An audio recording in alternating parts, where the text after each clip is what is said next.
ಎಂಟ್ರ ಬಗ್ಗೆ ಆಘಾತವನ್ನು ಹೇಳ್ತೀನಿ ಕೇಳಿ.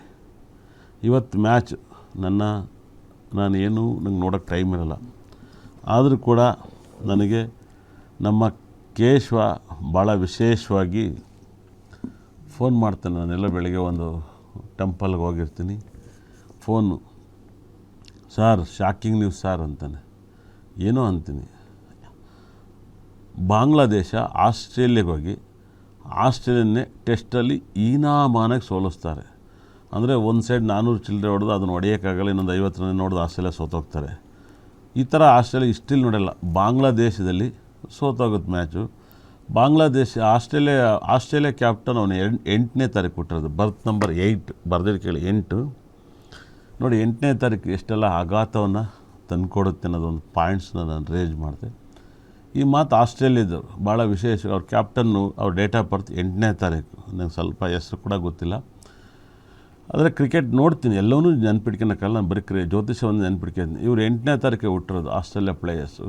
ಇವರು ಬಾಂಗ್ಲಾದೇಶದ ಮೇಲೆ ಹೀನಾಮಾನಕ್ಕೆ ಸೋತೋಗಿರ್ತಾರೆ. ಆಸ್ಟ್ರೇಲಿಯಾದಲ್ಲಿ ಅವಮರ್ಯಾದೆ ಅಂತ ಹೇಳುತ್ತೆ 100%. ಅಷ್ಟು ಡೇಂಜರ್ ಡೇಟಲ್ಲಿ ಮ್ಯಾಚನ್ನು ಸೋತೋಗ್ತಾರೆ. ನಾನು ಯಾವಾಗಲೂ ಹೇಳ್ತೀನಿ 7ಕ್ಕೂ 8ಕ್ಕೂ ಯಾವಾಗಲೂ ಅಂತ ನೋಡಿ. ಇವತ್ತು 16ನೇ ತಾರೀಕು ಆಗಿರುತ್ತೆ, ಸೋತೋಗ್ತಾರೆ. ಅದೇ ಬಾಂಗ್ಲಾದೇಶದ ಕ್ಯಾಪ್ಟನ್ನು 25ನೇ ತಾರೀಕು, ಅವನದು ಇವತ್ತೇ ಡೇಟ್, ಅಂದರೆ 7 ನಂಬರ್ಸ್. ಇವತ್ತು ಗೆಲ್ತಾರೆ ಮ್ಯಾಚನ್ನು. ಆಸ್ಟ್ರೇಲಿಯಾಗೆ ಅವಮರ್ಯಾದೆ, ಇದು ರೆಕಾರ್ಡ್. ಈ ಥರ ಬಾಂಗ್ಲಾದೇಶ ಆಸ್ಟ್ರೇಲಿಯಾದಲ್ಲೇ ಸೋಲ್ಸೋದು ಅನ್ನೋದು ಇಡೀ ಕ್ರಿಕೆಟ್. ಆಸ್ಟ್ರೇಲಿಯಾ ತುಂಬ ಸ್ಟ್ರಾಂಗ್ ಟೀಮ್ ಇದೆ, ಕ್ರಿಕೆಟ್ ಟೀಮ್ ತುಂಬ ಸ್ಟ್ರಾಂಗ್ ಟೀಮ್. ಬಾಂಗ್ಲಾ ಏನೂ ಅಲ್ಲ, ಅದು ಟೆಸ್ಟಲ್ಲಿ ಸೋಲ್ಸಿರೋದು, ಹೀನಾಮಾನಕ್ಕೆ ಸೋಲ್ಸಿದ್ದಾರೆ. ಇದು ಭಾಳ ದೊಡ್ಡ ಶಾಕಿಂಗ್ ನ್ಯೂಸ್ ಇದು. ಇದೆಲ್ಲ ನೋಡಿ, ಇವರು 25ನೇ ತಾರೀಕು.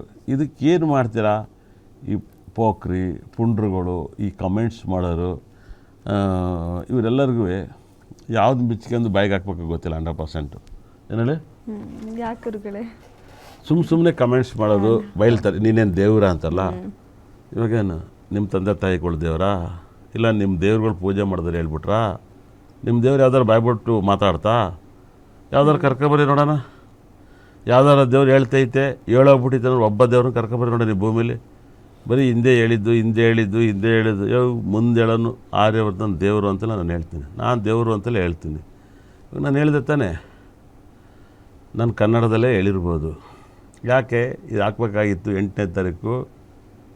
ಹಂಗಾರೆ ನಾನು ದೇವರು ತಾನೆ, ನಾನೇ ದೇವರು. ಯಾಕೆ 8ನೇ ತಾರೀಕು ಆಗಬೇಕಾಗಿತ್ತು? ಯಾಕೆ 8ನೇ ತಿಂಗಳೇ ದೇವೇಗೌಡರ ಮನೇಲಿ ಇಷ್ಟೊಂದು ಕಣ್ಣೀರು ಹಾಕ್ಬೇಕು? ಪ್ರಜ್ವಲ್ ರೇವಣ್ಣ ಪರಪ್ಪ ನಗರದಲ್ಲಿ ಅಲ್ಲೊಂದು ಕಂಪ್ಲೇಂಟ್ ಅಂತಾರೆ, ಅಲ್ಲೊಂದು ಕಂಪ್ಲೇಂಟ್ ಅಂತಾರೆ. ಯಾಕೆ ಆಗಬೇಕು 8ನೇ ತಿಂಗಳಲ್ಲಿ? ಅಲ್ಲ ರೀ, ಜೈಲಲ್ಲಿ ಇರೋರಿಗೆ ಜೈಲಲ್ಲಿ ಕಂಪ್ಲೇಂಟ್ ಅಂದರೆ ನಾವು ಇನ್ನು ಹೆಂಗೆ ದೇಶದಲ್ಲಿ ಬದುಕೋಕ್ಕಾಗತ್ತೆ ಪ್ರಪಂಚದಲ್ಲಿ? ಹೇಳೋಕ್ಕೋರೆ ನಿಮಗೆಲ್ಲ ಇದೆಲ್ಲ ಸತ್ಯ ರೀ. ಒಳ್ಳೆ ರಂಗಣ್ಣ ನ್ಯೂಸ್ ಹೇಳ್ದಂಗೆ ಹೇಳ್ಬೇಕು ನಾವು. ರಂಗಣ್ಣ ನ್ಯೂಸ್ ಹೇಳ್ದಂಗೆ ಹೇಳೋಕ್ಕೇ ಇಲ್ಲ, ಮಾಮೂಲಿ ನಮ್ಮಂಗೆ ಹೇಳ್ತಾ ಇರ್ತಾರೆ. ನಾನು ಅಷ್ಟೆಲ್ಲ ಹೇಳ್ದಂಗೆ ಅವ್ರು ಅಷ್ಟೆಲ್ಲ ನ್ಯೂಸ್ ಹೇಳ್ತಾ ಇರ್ತಾರೆ, ರಂಗಣ್ಣರು ಕೂಡ. ಇಲ್ಲಿ ಹೇಳೋಕ್ಕೆ ಈ ಮಾತನ್ನು ಯಾಕೆ ಹೇಳ್ತೀನಿ ಅಂದರೆ, ಅದೇ ಯಾವುದೋ ತಮಿಳ್ನಾಡಿಗೆ ನೀರು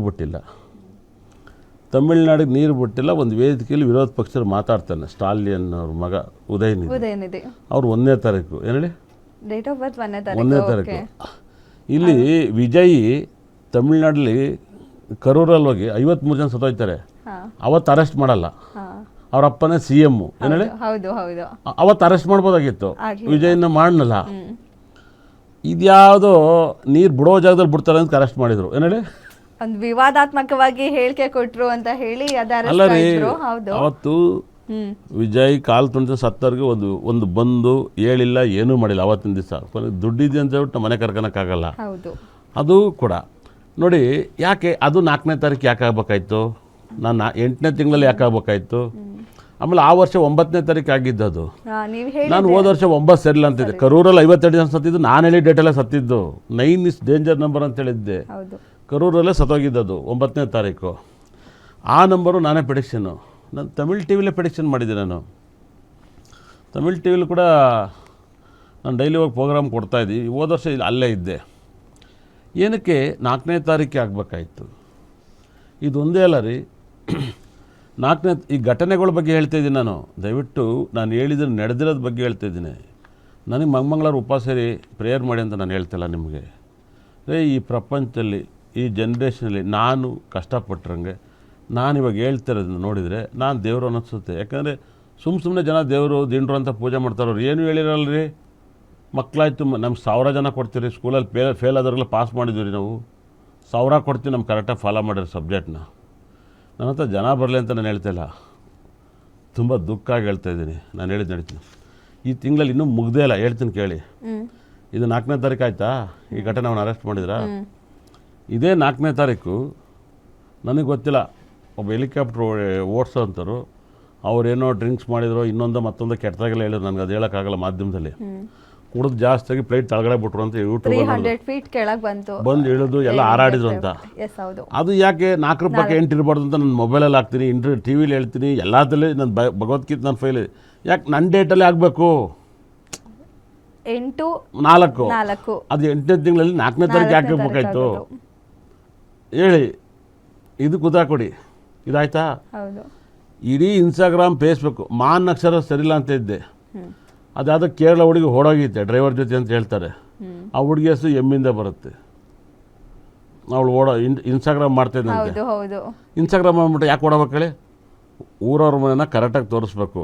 ಇಲ್ದಲ್ದಾರೆ ಸೊಸೆ ನಿಮ್ಮ ಹೆಂಡ್ತಿರು ಓಡೋಯ್ತಾರೆ, ಪರವಾಗಿಲ್ಲ. ಯಾಕೆ ಓಡೋಗ್ತಾರೆ ರೀ? ಜನ ಇನ್ನೊಬ್ಬರು ಎತ್ಕೊಂಡು ಮಾಡ್ತಾರೆ ಅಂದಲ್ಲ. ಓಡೋಗಿರೋ ಹುಡುಗಿ ಒಳ್ಳೆ ಹುಡುಗಿ ಅಂತ ನಮ್ಮ ಮಕ್ಕ ಅನಿಸುತ್ತೆ. ಓದಕ್ಕೆ ಹೋಯ್ತು, ಕೆಲಸಕ್ಕೆ ಹೋಗಿತ್ತು, ಆದರೆ ಜನ ಕೆಟ್ಟದಾಗಿ ಮಾತಾಡ್ತಾರೆ. ಅದನ್ನು ಮಾತಾಡಬೇಡಿ ಅಂತ ಹೇಳೋದಕ್ಕೆ ಇಷ್ಟಪಡ್ತೀನಿ. ಸರಿ, ಇದಾಯ್ತಲ್ವ ಮೇಡಮ್ ಅವರೇ? 8ನೇ ತಾರೀಕು 8ನೇ ತಿಂಗಳು ಸರಿಯಿಲ್ಲ ಅಂತ ಹೇಳ್ತಾಯಿದ್ದೆ. ಆವತ್ತೆಲ್ಲ ನಾರ್ತ್ ಇಂಡಿಯನ್ಸಲ್ಲಿ ಶಿವನ್ ಹಾಡು ಹಾಕ್ಯಂದು ಯಾರೋ ಬರೀ ಬತ್ತೆ ಡ್ಯಾನ್ಸ್ ಮಾಡಿಬಿಟ್ರು ಅಂತೇಳಿ ದೊಡ್ಡ ವೈರಲ್ ಆಗಿತ್ತು. ನೀವು ನೋಡಿದ್ರಲ್ಲ ಕಣೆ, ಗೊತ್ತಿಲ್ಲ. ಅವಾಗ ಒಂದು ಪಂಚತಂದು ಮುಚ್ಚೋದು, ಒಂದು ಹುಡುಗಿ ಡ್ಯಾನ್ಸ್ ಮಾಡ್ತಾ ಇದ್ದೆ ಮೈ ಮೇಲೆ ಒಂಥರ. ಒಂದು 3 ಜನ ಡ್ಯಾನ್ಸ್ ಮಾಡುವಾಗ ಒಬ್ರು. ಹೌದು, ಯಾಕೆ ಅದು ನನ್ನ ಡೇಟಲ್ಲಿ ಯಾಕೆ ಆಗಬೇಕು? 8ನೇ ತಾರೀಕು 8ನೇ ತಿಂಗಳಾಗೈತೆ.